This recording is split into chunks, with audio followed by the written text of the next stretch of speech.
Fala galera, chegamos ao módulo de estratégia, pessoal. Eu sei que tem muita gente que está aí do outro lado acompanhando para dar uma espiadinha nesse módulo e eu vou falar exatamente da estratégia que eu utilizo, que eu aplico nos meus investimentos pessoais, e é essa estratégia, né, que eu vou passar para vocês e vou mostrar para vocês como funciona, beleza? Mas antes, pessoal, eu queria reforçar, eu não acredito que você ia ver o módulo de estratégia e ainda não tinha compartilhado aí nos seus stories, na sua rede social, um pouquinho do que você está vendo aqui, então vou te dar mais uma chance. Olha só, vou pegar a canequinha da Unlistore, vou dar um sorriso aqui, você tira um print da tela e pega esse print e joga nas redes sociais. Vamos lá, 3, 2, 1. Aí, já pode printar, já foi. Vamos embora. E aí você aproveita e já marca a Unlistore, né? Marca o meu Instagram. A Amanda coloca aí o @. Enfim, valeu pessoal. Ajuda muito a esse conteúdo chegar para o pessoal aí, para a galera. Aí também nos ajuda aí a divulgar o trabalho, né?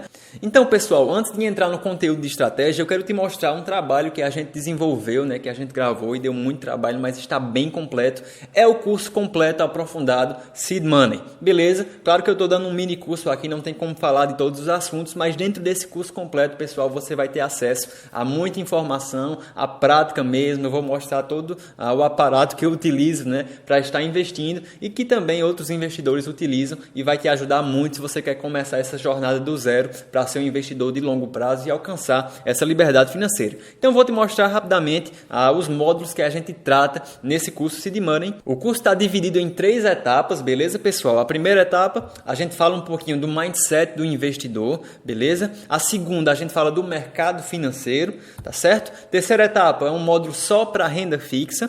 A quarta etapa é um módulo só para renda variável, tá certo? E a partir daí a gente vai afunilando para a segunda etapa, onde a gente vai falar de ações e fundos imobiliários, né? São as duas classes de ativos que a gente vai dar um foco. Falamos também da estratégia, dos princípios que vão fundamentar essa estratégia, beleza? E no sétimo módulo a gente fala um pouquinho da estratégia voltada só para o foco na renda passiva, beleza? Que a gente até vai falar um pouquinho agora no mini curso. E no oitavo módulo a gente fala de 2 assuntos muito interessantes que são indicadores fundamentalistas e valuation, né? Que coisa louca, o que será que isso significa? Enfim, fica um mistério aí. Vamos lá. E na terceira e última etapa, pessoal, a gente fala de escolha dos ativos, como filtrar, como escolher empresas, fundos imobiliários. No 10º módulo, perfil e alocação, né? O curso é voltado, ele é projetado realmente para se enquadrar no contexto, você conseguir aproximar do seu contexto, do seu perfil e ter aí uma alocação de acordo, né, com o teu perfil de investidor, beleza?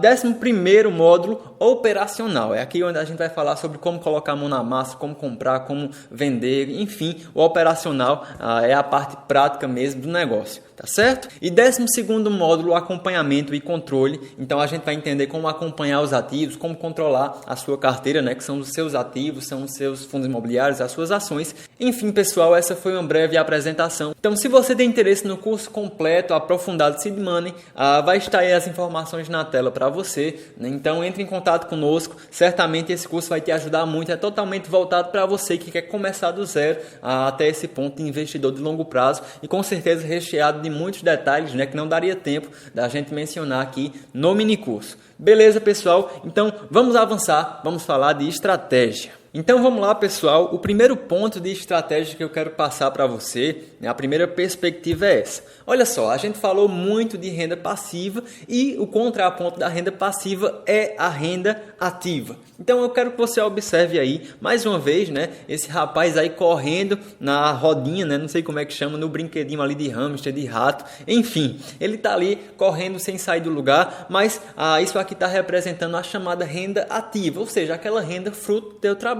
Você trabalha, ganha um salário, essa é a tua renda ativa, ou seja, a renda ativa tem a característica de que ela depende do teu tempo. Então você, através do teu tempo, você vende o seu tempo e ganha uma remuneração que é o teu salário. Essa é uma renda ativa, beleza? Já esse outro caso aqui, olha aí, o cara deitado na praia, bem tranquilo, recebendo a chamada renda passiva, ou seja, a renda passiva ela não denota tempo, ela não denota um esforço, você simplesmente está ali preservando o teu tempo tempo e você vai recebendo rendimentos, recebendo remunerações através dessa chamada renda passiva. Então, renda ativa depende do teu esforço, do teu tempo. A renda passiva não. Você está ali tranquilão, deitado na praia, como já aconteceu comigo, a sensação é ótima e você vê lá os dividendos, você vê lá a remuneração da tua renda passiva, seja ela qual for, caindo na tua conta de repente. Beleza, pessoal? Então, essa diferençazinha de renda ativa e renda passiva é o que você precisa entender para a gente continuar falando de estratégia. Então, olha só, pessoal, por que esse conceito de renda passiva é importante para a nossa estratégia? Vamos lá. Aqui eu tenho as ações, né? E do outro lado os fundos imobiliários, essas duas classes de ativos que a gente já conversou um pouquinho. Beleza? Gente, as ações e os fundos imobiliários são duas classes de ativos, olha aí na tela, geradoras de renda, são geradores de renda. Ou seja, como eu falei para vocês, ativos é tudo aquilo que agrega renda e essas duas classes de ativos têm essa característica bem forte de gerar renda para quem possui esses ativos. Beleza? Ou seja, você e eu, investidores de longo prazo. Tá certo? Vamos lá. Então, no caso das ações, as ações elas distribuem os chamados dividendos, né? Que é aquela participação nos lucros da empresa. Como eu já mencionei para vocês, pessoal, se você detém uma ação, se você tem uma ação do Banco do Brasil, do Itaú, da Energisa, enfim, qualquer empresa que você tem em mente, você tem o direito de receber essa participação nos lucros através dos dividendos. Beleza? Você está lá tranquilão e só por você ter ação, quando aquela empresa vai fazer aquela apuração e vai distribuir esse resultado para o acionista, você vai lá receber na tua conta, bem tranquilo, essa renda passiva, beleza? Você não fez nenhum esforço, você não está agregando o seu tempo ali, você só está deixando o seu dinheiro trabalhar para você, você vai estar recebendo esses dividendos. Beleza? A participação nos lucros da empresa. Um exemplo aqui, tenho aí no momento atual, né? Não sei, nesse momento que você está assistindo o vídeo, as ações do Itaú, por exemplo, tem um dividend yield, olha só que conceito interessante, de 8,8% ao ano. O que é esse dividend yield, João? Ele basicamente é um indicador passado, tá certo? Que leva em conta os últimos 12 meses e ele vai nos mostrar o quanto o Itaú pagou por ação, né? Em detrimento do valor dela atual, do preço atual do ativo, né? Calma, vou ilustrar para você. Basicamente, o dividend yield, ele vai nos dar o seguinte norte. Quero investir nas ações do Itaú. Quanto será que o Itaú pagou para os seus acionistas, né? Distribuiu para os seus acionistas nos últimos 12 meses? Então, essa relação aí de 8,8% ao ano, você pode pensar assim, se eu vou investir R$1.000 nas ações do Itaú, eu posso esperar algo em torno de 8,8% ao ano em dividendos. Beleza? Lembrando que isso é algo subjetivo, afinal o dividend yield olha para o passado, ou seja, é quanto o Itaú pagou nos últimos 12 meses, né, no passado, no último ano, em comparação ao seu preço atual, né? Então a gente não sabe o quanto o Itaú vai pagar no próximo ano, a partir do momento que você comprou a ação, mas o dividend yield é um indicador que você consegue ter uma margem, né? Você consegue ter aí uma projeção mais ou menos do quanto você esperaria receber da empresa, né, daquelas ações que você está comprando. Beleza? Então vamos lá. Já no caso dos fundos imobiliários, pessoal, como eu já falei, os fundos eles vão te retornar através de aluguéis, né? O fundo trabalha com imóveis e os imóveis geram aluguéis e esses aluguéis são distribuídos para você como cotista daqueles fundos. Beleza? Então, é a renda gerada pelos imóveis, que é os aluguéis, e aí eu tenho um exemplo de um dividend yield, né, de um fundo imobiliário que dá 7,5% ao ano. Essa porcentagem está bem em linha com o mercado atual. Se você investisse em um fundo imobiliário hoje, você facilmente conseguiria essa remuneração de 7,5% ao ano. Essas duas informações a gente pode comparar com a taxa Selic, né, de 3%, ou seja, tanto através do investimento nas empresas, através dessa remuneração dos dividendos, como nos fundos imobiliários através dos aluguéis, você teria aí mais que o dobro, né, nas duas situações do que o rendimento da renda fixa. Ou seja, pessoal, se você quer rendimento de verdade, você não vai para a renda fixa, você vai focar na renda variável. Beleza? Então, vamos lá. Lembrando que essa é uma das formas, né, de você ser remunerado investindo em ações e fundos imobiliários. Além disso, tem o potencial de valorização tanto dessas ações quanto desses fundos imobiliários. Geralmente, se a empresa é de qualidade, no longo prazo ela acaba se valorizando também. Vou falar um pouquinho mais sobre isso, mas vamos lá. Espero que tenha entendido essa questão da renda passiva com ações e com fundos imobiliários. Então, galera, continuando, se liga nesse nome esquisito aí, talvez você nunca tenha ouvido falar, é o Buy and Hold, né, do inglês inglês para o português, seed money também é cultura, comprar e segurar, ou comprar e abraçar, como eu prefiro, né? Já que minhas ações aí, eu tenho uma relação afetiva com elas, então é comprar e abraçar ou comprar e segurar. Beleza? Então, essa estratégia, pessoal, claro que isso é o nome que a tornou popular, mas não é uma estratégia que eu criei, que eu tirei do acaso, não é algo que já vem se provando no tempo e muitos outros grandes investidores têm experimentado de fato de resultados muito interessantes através dessa estratégia. Como, por exemplo, olha só quem vai aparecer aqui, o nosso vovô dos investimentos, um dos maiores investidores de ações, olha ele aí dizendo hello people para vocês, beleza? É o Warren Buffett, né? Cidadão americano, grande investidor, se não o maior investidor de ações do mundo, entre os homens mais ricos, né, do mundo, e ele ficou rico, ele se tornou tão rico assim, simplesmente investindo em boas empresas, né, comprando ações de boas empresas e segurando aquelas ações com paciência, esperando de fato colher os frutos, né, daquelas sementes que ele foi plantando, e hoje realmente ele colheu muito mais do que ele esperava, com certeza. Mas vamos falar de gente aqui do nosso país, né? Vamos falar dos nacionais, dos nativos aqui do Brasil. Esse aí é o investidor brasileiro e olha aí, ele já está traduzindo para vocês. O Warren Buffett, ele disse olá, galera, né? Na verdade, ele já colocou uma gíria aí, seria olá, pessoal, enfim.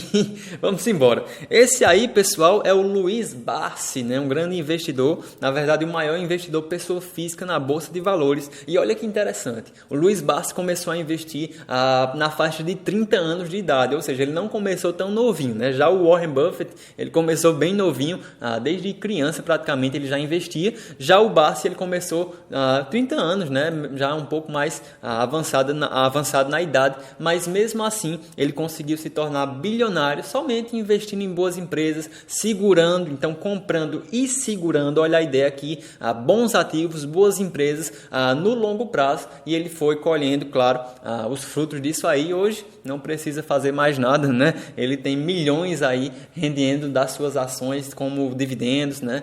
Recebendo dessas empresas, beleza? Isso já há um bom tempo, né? Não é de agora. Mas enfim, são dois personagens aí bem interessantes que podem nos ajudar a entender um pouco dessa estratégia, que é o comprar e segurar, o buy and hold. Beleza? Vamos embora. Então, galera, alguns fundamentos que você vai levar em consideração investindo dessa forma, né? Que é a forma que eu invisto, a forma que o Warren Buffett investiu, a forma que o Luiz Barsi investe, né? Eles ainda estão vivos enquanto eu gravo esse vídeo, embora sejam velhinhos, e tomara que continuem, né, aí vivendo e investindo por muito tempo e nos transmitindo toda a sabedoria. Eu até aconselho você, vai atrás, né? Pesquisa Warren Buffett, pesquisa Luiz Barsi. O Warren Buffett, inclusive, tem um documentário muito bom chamado Becoming Warren Buffett, Becoming Buffett, na verdade. Você vai lá no YouTube, tem lá, gratuito. O Barsi também tem muito material, pesquisa aí, com certeza você vai achar muita coisa. Vamos lá.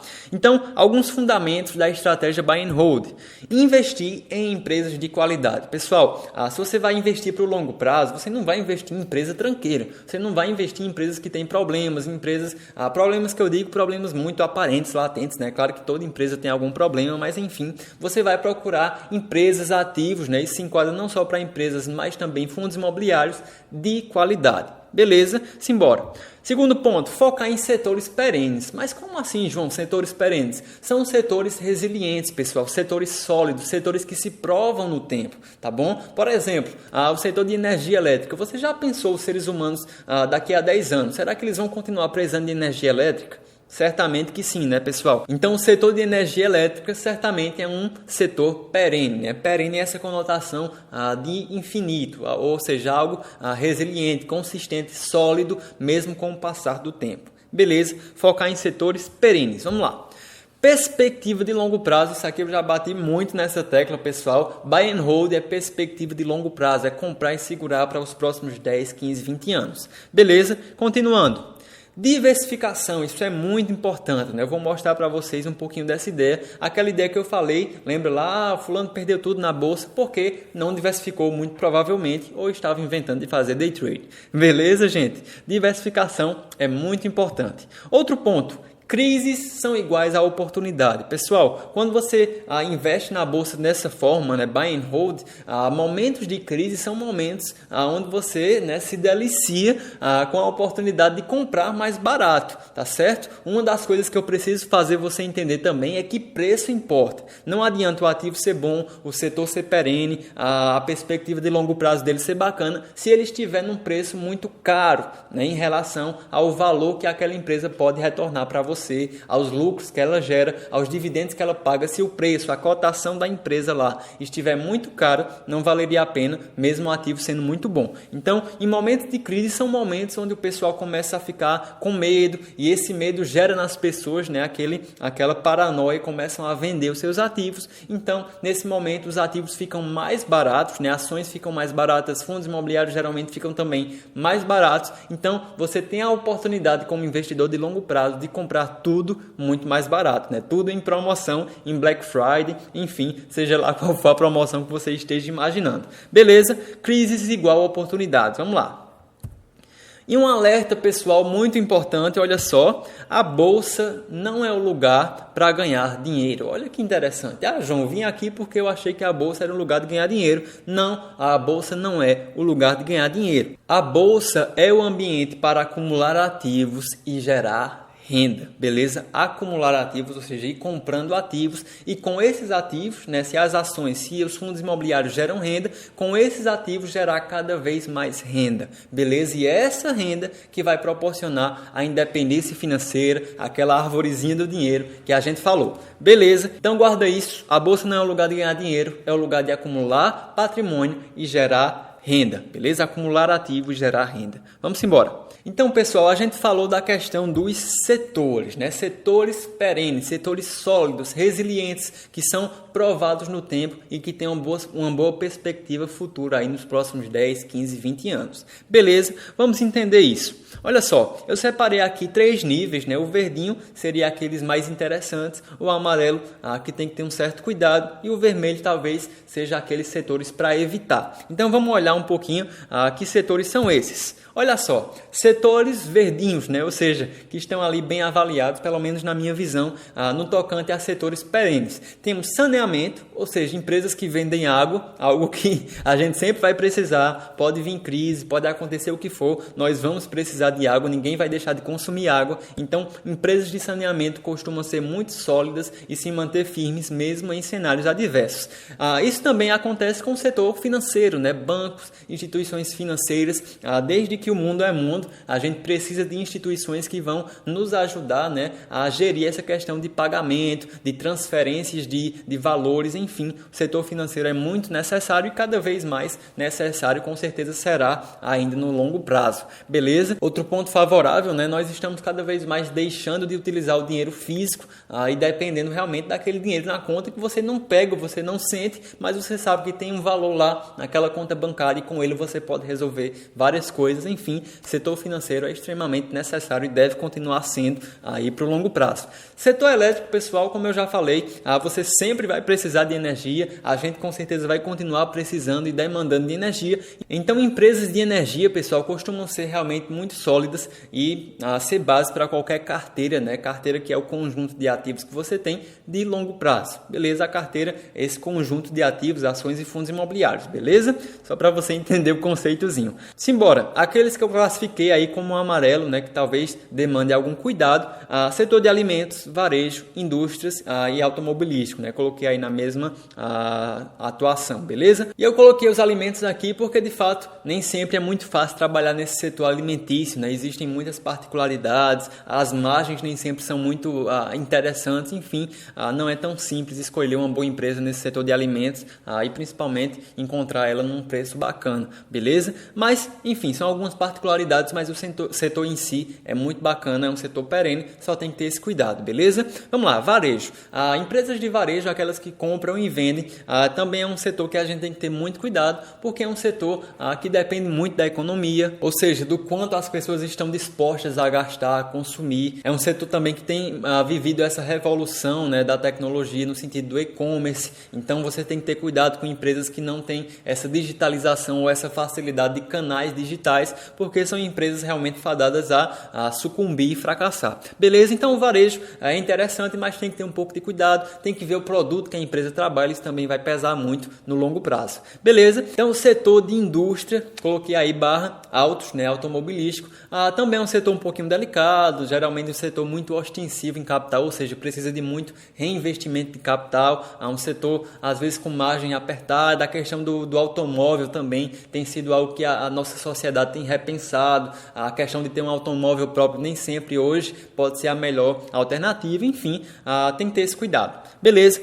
E continuando aqui, olha só os setores para serem evitados, né? Eu falo isso no sentido de uma carteira de longo prazo, beleza? São setores que tem que ter muito mais cuidado. Empresas de commodities, como é o caso das empresas de petróleo. A commodity, para quem não sabe, é um tipo de produto, né, que ele tem o seu preço atrelado internacionalmente, ou seja, não tem como ter muito um controle, né? Esse preço vai oscilando e as empresas ficam refém desse preço, né? Se o preço estiver bom e aquele for o produto final da empresa, beleza, a empresa vai estar voando. Mas se o preço dessa commodity, como é o caso do petróleo, né, cair, aquela empresa vai estar refém de um preço mais baixo, enfim, fica um pouco complicado você se mover no longo prazo, dependendo de empresas assim. E também o petróleo por si só, por mais que a gente ainda tenha uma abundância muito grande, a tendência no longo prazo é que a gente, né, o ser humano, vá trocando aí a ideia do petróleo por outras fontes, né, como é a questão da energia. A gente tem usado aí nos automóveis hoje em dia, e isso tende aí no longo prazo a aumentar mais ainda, né? Vamos lá. Turismo e aviação também é um setor muito cíclico, né? A ideia seria essa, muito cíclico. Quando a economia vai bem, esse setor costuma crescer. Quando a economia está mal, as pessoas vão deixar de viajar, né, para comprar comida e comprar coisas mais essenciais, comprar água, comprar energia, né, que vão continuar precisando, mas acabam deixando de viajar. Então é um setor que tem uma delicadeza, né, um pouquinho mais frágil, beleza? Da mesma forma, construção civil é um setor bastante cíclico, embora tenha muitas empresas interessantes nesse setor. Para você investir nesse tipo de setor, tem que ter muito mais cuidado, entender os ciclos, enfim. Não quer dizer que você não possa investir nesses setores, pessoal, mas demandaria aí um cuidado maior, uma análise, né, você conhecer um pouquinho esses mercados, e para o longo prazo, né, para realmente manter aí na carteira por 10, 15 anos, talvez você tenha que repensar se realmente vale a pena. Beleza? Vamos embora. Falamos de setores, agora vamos falar de diversificação. Olha essa frase que eu coloquei aí no canto da tela: nunca ponha todos os ovos na mesma cesta. Como assim, João? O que tem a ver isso aí? Isso é uma máxima de investimentos, você vai entender do que eu estou falando. Olha só, suponhamos que esse aí é o teu suado dinheirinho, né? As moedinhas de ouro aí, é o teu dinheiro, é o teu capital que você quer investir na bolsa. Então qual é a ideia, pessoal? A diversificação diz: não põe os ovos, né, todos os ovos na mesma cesta, ou seja, você tem que diversificar. Essa diversificação vai te ajudar a suavizar o risco. Como assim? Vamos lá. Suponhamos que você pegou esse dinheiro e você colocou uma parte dele, tá certo? Uma porção em empresas do setor de alimentos, né? Você comprou 1, 2 empresas que fazem parte desse setor de alimentos, beleza? E aí você pegou outra porção e colocou em empresas do setor financeiro, 1, 2, 3 empresas do setor financeiro, bancos, seguradoras, enfim, beleza? E aí você pegou a outra parte do seu capital e colocou em empresas do setor de energia elétrico. Beleza, 1, 2 empresas do setor de energia, ou seja, você diversificou em diversos setores, né? Colocou aí em 3 setores perenes e também diversificou em empresas diferentes de cada setor. O que isso vai proporcionar para você? Mesmo que uma dessas empresas que você investiu, né, acontecesse algo, sei lá, a empresa faliu, mesmo assim você não teria colocado, olha aí na imagem, todos os ovos na mesma cesta, estaria diversificado, ou seja, se uma cesta cai, os ovos podem quebrar, mas como você tem várias cestinhas ali com alguns ovos, você não teria um prejuízo tão grande. Então, essa é a ideia da diversificação. E não só diversificando em setores, mas também em empresas, né? Você pode ter 1, 2 empresas do setor de alimentos, 1, 2 de financeiro e elétrico, como eu já falei para vocês. Ou seja, você estaria diversificado em setores e em empresas diferentes do mesmo setor. João, quantas eu devo ter? Tem estudos que defendem você ter aí entre 10 e 15 para estar bem diversificado. Eu não me prendo muito a essa questão da quantidade, mas só tem cuidado para não ter um número tão grande, né, que você não consiga acompanhar. E lembra também que a diversificação é um processo, você não começa a investir já diversificando. Claro que você tem que buscar as oportunidades que o mercado dá, tem que fazer aquele análise que eu falei, se a empresa está com qualidade, se ela está no setor perene, se o preço também está acessível, né? E enfim, depois dessa análise você vai comprando e isso é um processo. Você vai diversificando ao longo dessa caminhada de investidor. Beleza? Vamos embora. Pessoal, a gente falou da questão da renda passiva e agora eu vou falar um pouquinho da questão da valorização, que eu sei que é o que muita gente acaba olhando, embora eu te aconselhe a olhar muito mais para a renda passiva do que a valorização, beleza? Vamos lá. Valorização foca no longo prazo. Por que longo prazo? Vamos ver aqui. Olha só, eu tenho aqui as ações da empresa Itaú, da ENGIE, que é uma empresa de energia elétrica, da M. Dias Branco, uma empresa do setor de alimentos, e o KNR11, que é um fundo imobiliário. E eu vou mostrar para vocês a valorização dessas ações ao longo desse prazo aí de tempo que eu coloquei, dessa janela de tempo que eu coloquei aí, 1 ano, 5 anos e 10 anos. Então as ações do Itaú, pegando como base 2019, foi quando eu fiz essa análise, dentro daquele ano elas se valorizaram cerca de 10%, né? Nada mal, bem acima da renda fixa já, e aqui a gente está falando só de valorização, fora os dividendos que eles pagaram ao longo desse ano, né? Então se a gente pegar, por exemplo, um dividend yield de 7%, então eles pagaram 7%, mais 10% de valorização, ou seja, a pessoa que comprou lá em janeiro, comprou, suponhamos, a R$10, no final do ano ela estava valendo R$11, ou seja, 10% de valorização no preço da ação. Lembrando que os preços das ações e dos fundos imobiliários, pessoal, como são ativos de renda variável, eles estão constantemente variando, e eu vou mostrar isso para vocês de forma mais gráfica já, beleza? Mas vamos lá, esse é o retorno de 1 ano. Talvez você esperasse, se a gente vai falar de 5 anos, eu poderia projetar um retorno aí de 50%, né? 10% vezes 5. Mas olha só o que o longo prazo promove. Um retorno aí, pessoal, de 135% em termos de valorização. Olha só o poder do longo prazo. Vamos esticar mais um pouquinho. Quem sabe em 10 anos esse valor dobre. Será? Olha só que coisa maravilhosa. Em 10 anos, as ações se valorizaram cerca de 610%. Então perceba, quanto mais a gente olha para um horizonte de longo prazo, maior esse potencial de valorização. Da mesma forma, a ENGIE, né, empresa de energia, no primeiro ano aí 25%, no segundo 150% e ao longo de 10 anos 600%. Olha só que coisa maravilhosa. Olha a M. Dias Branco. O primeiro ano dela, pessoal, ela ficou negativo. Ou seja, a pessoa que investiu em janeiro, suponhamos que a ação estivesse cotada a R$10, no final de 12 meses, né, ela teria aí quase 20% de prejuízo, entre aspas, né? Se ela não vender a ação, ela não tem esse prejuízo. Se ela manter e esperar a ação subir novamente, sem problema, beleza? Então, se ela vendesse as ações, né, entre aspas, se ela vendesse o que você não deveria fazer, que é vender, né, ela teria um prejuízo de algo em torno de 20%, ou seja, as ações de 10 agora estariam em 8. Então, seria esse prejuízozinho aí. Só que, quando a gente olha para o longo prazo, perceba, em 5 anos, essas ações, mesmo com esse ano ruim do menos 18%, ela conseguiu ter um retorno aí de 72% de valorização. E quando a gente olha para os 10 anos passados, pessoal, olha só, quase 1000%, né? 950% de valorização. Então, perceba, quanto mais olhamos para o longo prazo, melhor esse potencial. Beleza? E o KNRI também, fundo imobiliário, olha só,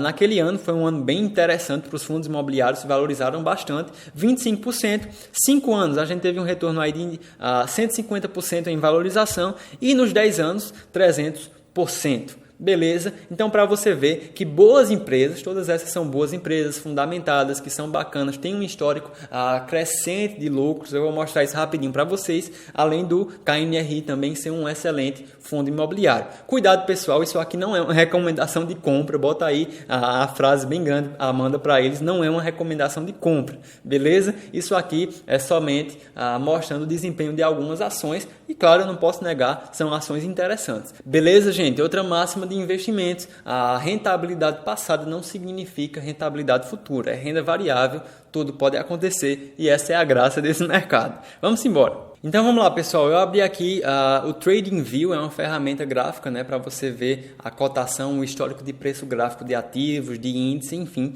E eu abri aqui o índice Ibovespa. Basicamente, pessoal, o índice Ibovespa é um indicador de desempenho das ações brasileiras. Então dentro do índice você tem as principais, né, as maiores empresas como Itaú, Petrobras, Banco do Brasil. Então ele reflete como se alguém tivesse uma carteira hipotética, né, dessas principais empresas, as mais negociadas da nossa bolsa de valores, beleza? Então ele é um indicador de desempenho das ações aqui no Brasil. Então olha só, eu abri aqui um gráfico diário, então cada candlezinho, cada velinha dessa aqui é um dia, beleza? Então perceba, pessoal, que interessante. No curto prazo, a gente vê aqui o gráfico diário, não tem muito padrão, né? Um sobe e desce, uma loucura, sobe, desce, sobe, desce, sobe, desce, você não tem muito padrão. Mas perceba, galera, quando eu saio para um horizonte de longo prazo, ó, vou minimizando aqui, tirando o zoom, olha só que interessante, a gente vê um padrão de valorização, tá certo? Olha que interessante esse padrão que é visto somente no longo prazo. Se eu aproximo aqui, ó, por exemplo, pegar aqui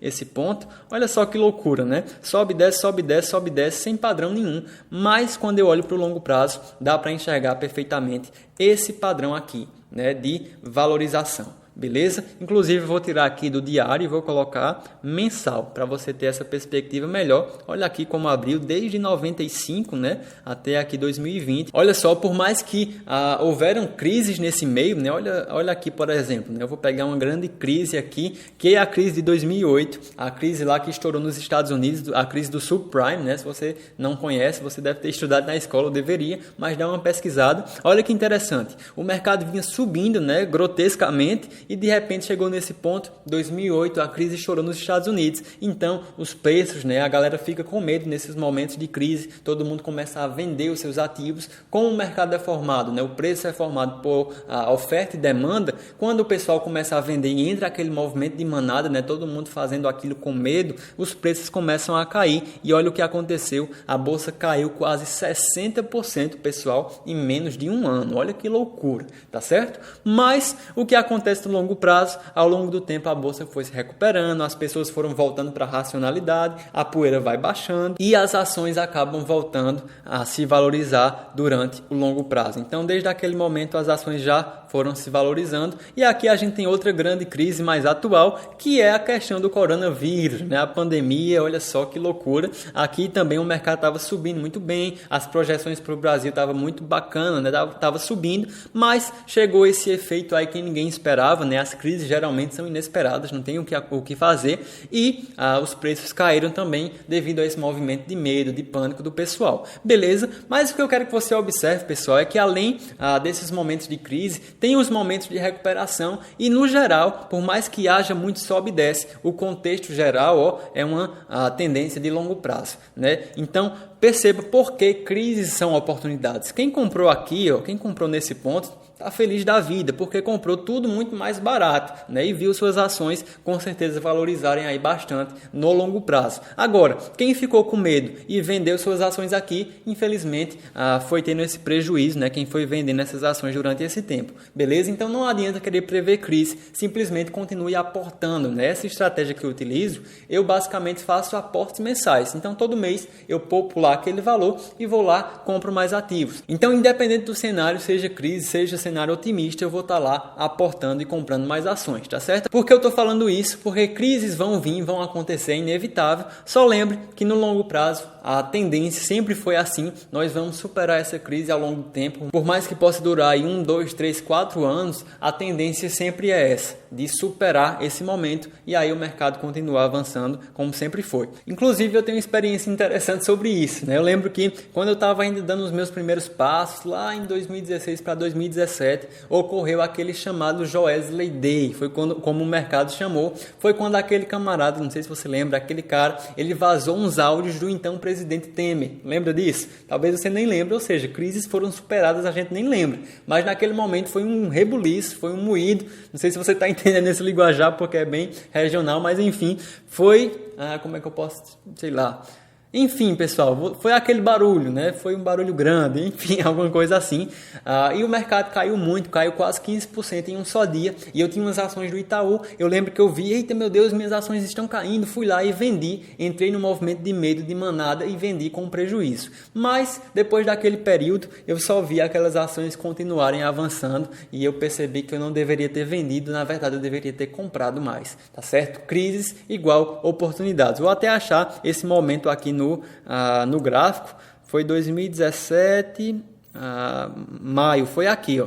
Olha só, essa velhinha vermelha aqui foi aquele momento de crise. Aparentemente o presidente ia ser impeachmentado, alguma coisa ia acontecer, mas depois que a poeira baixou, o mercado continuou subindo normalmente. Aqui em 2018, por exemplo, é a crise dos caminhoneiros, a greve dos caminhoneiros. Quem lembra? Parece uma lembrança distante, ou seja, foi superado ao longo do tempo. Então, crises, pessoal, são superadas ao longo do tempo e boas empresas, empresas de qualidade, elas vão sobreviver e sair mais forte de momentos de crise. Beleza? Mas lembra disso, vai acontecer inevitavelmente nesse processo aí de longo prazo. Continuando, pessoal, eu abri aqui o site fundamentos.com e pesquisei ITUB4, que são as ações do Itaú. Só para você entender, eu mostrei para vocês a valorização ao longo do tempo. Agora eu vou te mostrar o que de fato o acionista tem que estar de olho. Olha só, nesse site é bem interessante, tem aqui o setor da empresa, né, setor de bancos, ITUB4, né, o código das ações do Itaú, como eu falei para vocês, os ativos são negociados e identificados em códigos, beleza? Aqui tem indicadores fundamentalistas, que é muito interessante, pessoal, eu falo muito sobre isso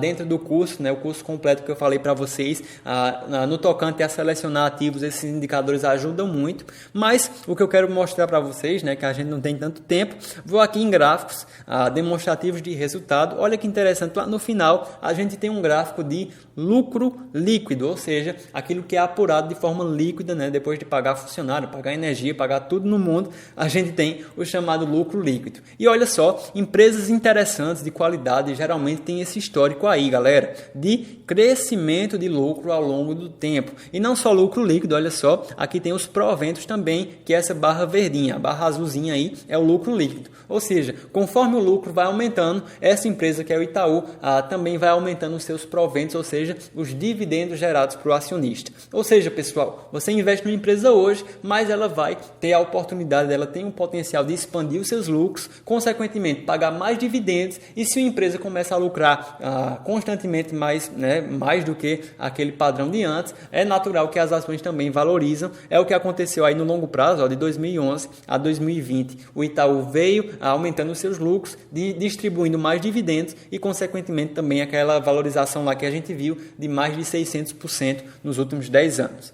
Beleza? Então, essa é a ideia, buscar empresas sólidas e de qualidade, são empresas que oferecem esse tipo aí de retorno, beleza?